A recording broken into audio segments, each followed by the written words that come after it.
Салам достор, баарыбыз сабакка даярбызбы?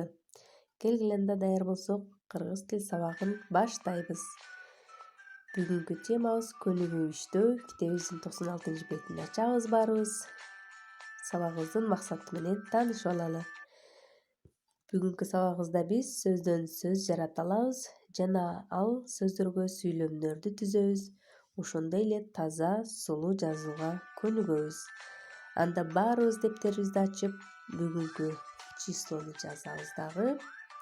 Тема көнүгүү иштөө. Андан кийин Д тамгасын элементи менен жазып, сөздүк диктантка даярданалы. Биринчи көнүгүүнү баштаардан мурун биз Садако тууралуу окуп жаткан кагаздан жасалган 1000 турна аттуу чыгарманын акыркы бөлүмү менен таанышып алалы. Садаконун классташтары буга абдан кайгырышат. Ал жасай албай кеткен 356 турнаны кагаздан жасашат да, эстелик катары баарын Садако менен кошо жерге коюшат. Садаконун бул кайгылуу өлүмү өзү теңдүү балдарды кайгыртат. Алар Садакого эстелик тургузуу үчүн ажайып клуб түзүшөт. Клубка дүйнөнүн көптөгөн окуучулары кызыгып, жардамга каражат беришет. Арадан 3 жыл өткөндөн кийин балдардын чогулткан акчасы Садакого эстелик тургузганга жетишерлик болот. Ал эстелик азыр Хиросима шаарындагы Тынчтык паркына коюлган. Эстеликтеги ташка «Бул биздин көз жашыбыз, бул биздин таазим кылганыбыз, дүйнөдө тынчтык болсун» деп жазылып коюлган.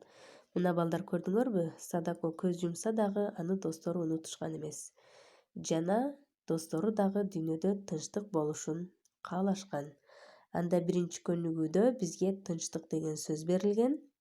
Ушул сөздөн сөз жаратабыз. Мен силерге баштап берейин, андан ары өзүбүз улантабыз. Өзүңөр көрүп тургандай, тыт, чын деген сөздөрдү жаздым. Өзүбүз дептерибизге улантабыз дагы, сүйлөмдөрдү түзөбүз. Менин сүйлөмүм: досторубуз менен чогуу тыт дердик. Бул сүйлөмдү жазабыз дагы, өзүбүздүн сүйлөмдөрүбүздү кошобуз.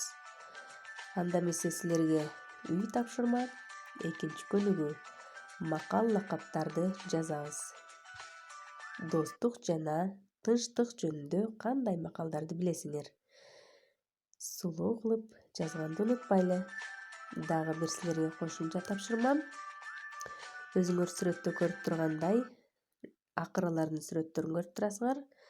Силерге суроо: акыралар кайсыл айда сууну азыраак ичет?